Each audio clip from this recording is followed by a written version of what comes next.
Still there is a lot of mountains you can see around of us, but now actually we drove down to much lower levels, and in front of us the direction, if you look to the direction we are driving, it's not that clear, but tomorrow it will be much easier to recognize. Actually we came down now to such a plain in which the river Meandros winds through this land towards the coast. And yeah, there is a wide plain which opens towards the west, in between some smaller mountains ranges on the left and on the right of it. Some of these mountains, especially the one which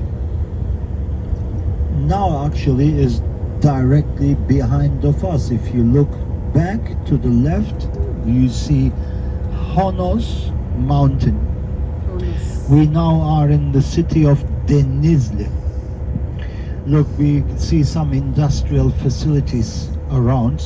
Most of them are having to do with textiles. Denizli is one of the biggest textile producing cities of Turkey. The mountain I've mentioned, Honas, which is the highest mountain here of Denizli, is a volcano.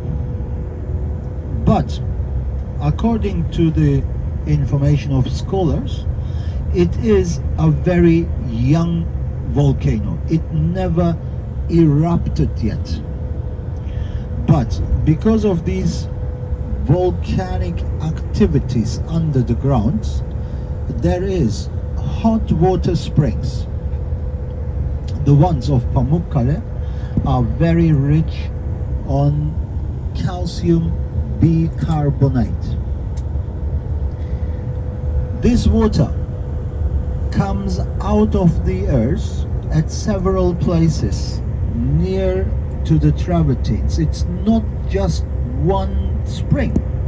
It actually is approximately 15-16 spots where hot water comes out of the earth.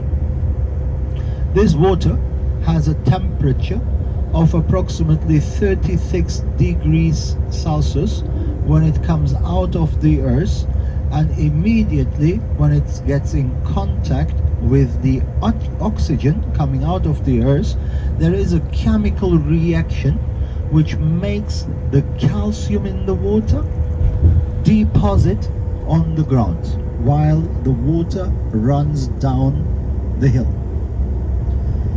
This calcium it is which hardens and turns to travertines.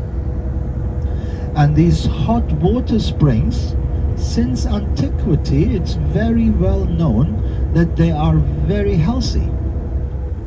Look, Pamukkale, sometimes people read in their literature Pamukkale and Hierapolis.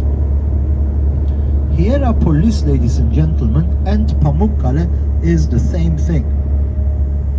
Pamukkale is the name for the travertines, which are located where there was the ancient city called Hierapolis. Have a look to the traffic signs in front of us. Laodicea and Hierapolis, as internationally usual, sites worth to see are in black color, in brown color, excuse me. I think it's the same all over the world, isn't it? So Laodicea is another ancient city which is located like 10 kilometers from Pamukkale. Have a look now, right over there in front of us. Even we are like 10 kilometers away, and so you now can easily understand why the locals call it Cotton Castle, because of its color and the shape. Looking from the distance, of course you need some fantasy, right? Fantasy and power, imagination, and it can be like a fortress or a castle you see made from cotton right over there. And now you can see this is quite a large area covered with the travertines, and this is approximately 3 kilometers of length on which the travertines spread, And this actually we have to be thankful for the people of Hierapolis. Look, where you see the travertines are on the slope, and where the edge is on the top, a platform-like area is where the ancient city was located. And this ancient city's name was Hierapolis. Hierapolis was famous back in antiquity already for its hot water springs.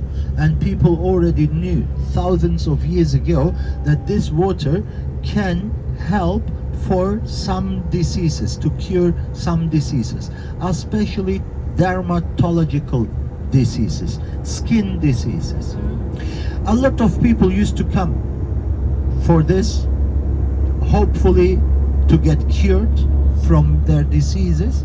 A lot of people from the region and even from far away used to come to the ancient city of Hierapolis, and so we could say that there was, of course, a great money source with these springs for the city.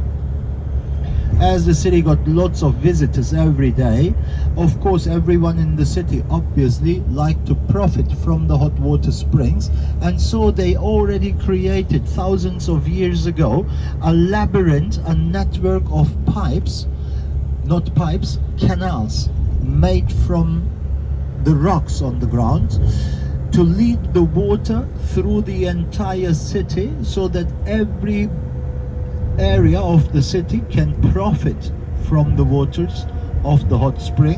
And so it comes that the water got onto different areas at the slope in front of the city.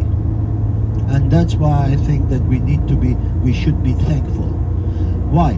Because if you would let the water run its natural way, somewhere downhill from the different springs, water finds always its way, and somewhere the water from different springs would get together, would form one bigger stream, and then you probably would have just one strip of calcium deposits. But as they brought the water distributed to all areas in front of the city, it spread on such a large area, and we have this, you can say, because of this reason, Pamukkale is unique in the world. There is no other place you can find travertines, calcium deposits on such a large area. That's making it unique. I told you Yellowstone and a few more places around the world, but none of them is big like this, and this is why it is, of course, very impressive and gets visitors since decades. So when I stand up looking back, it is a try of me to get a feedback and to see if I have listeners in here. So I believe that when you close your eyes, it's just because you are listening carefully. Am I right? Very good. So, but might be you fall asleep. Now is time to wake up. Consider this as your wake-up call, because in a few minutes we'll be arriving. And look, once we arrive, we leave the bus, we'll start doing a walk together. Before we get into the open air museum area, we are going to pass turnstiles at the entrance. These turnstiles, ladies and gentlemen, I need to scan a ticket for each of you. These tickets are electronic nowadays. I have one barcode, and I'm going to scan the barcode for each of you. And there are these turnstiles which are not automatic. You must push them to turn around and get through. After everyone passes the turnstiles, we are going to have a walk inside the area, and I'm planning to take you to a central location. On the way there, I will do some explanations, and I'm going to give you orientation, what you find where. So this walk will be approximately half an hour to 45 minutes it normally takes. And once we get to that central spot from where you can go and see, for example, the most interesting and most beautiful formations of travertines from where you can have a look to Cleopatra Bath. There is a place which is in many of the literature you can see is named after the famous Egyptian queen Cleopatra. When she was married to Marcus Aurelius, the Roman emperor, she traveled a lot in Anatolia. So there is many places which are named after her. There is a beach in Marmaris, for example. There is a gate in other cities.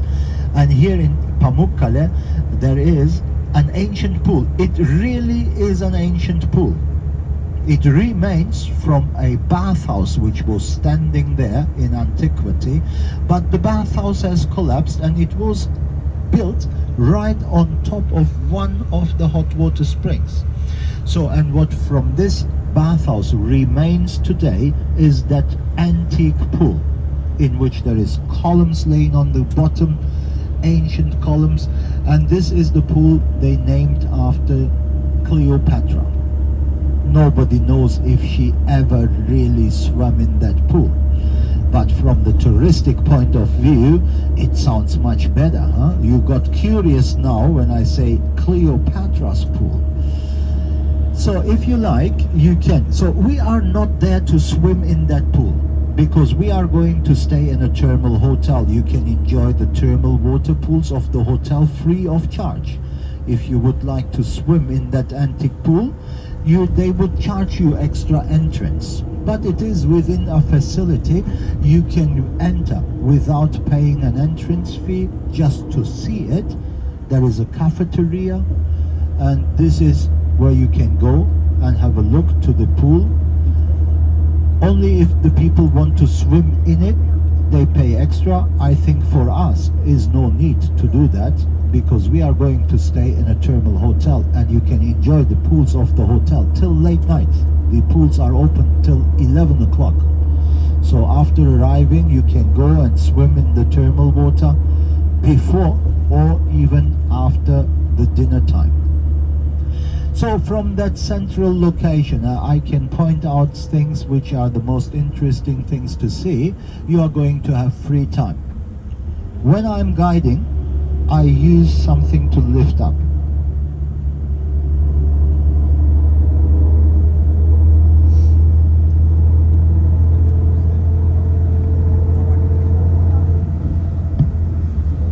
So yesterday and the day before with Eleni, she used to have an umbrella, right?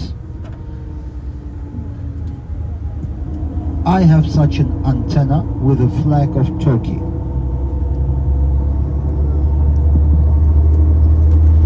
I think it's easy to follow me when I lift up the flag.